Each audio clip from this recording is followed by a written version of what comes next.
If you're trying to learn coding in 2026, you have a problem that programmers 10 years ago didn't have.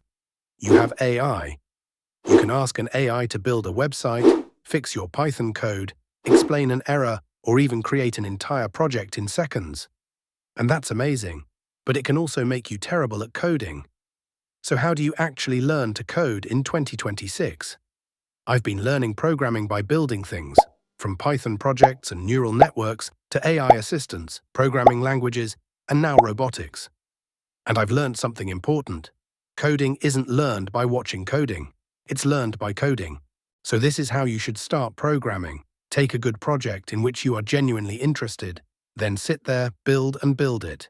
Remember using no AI.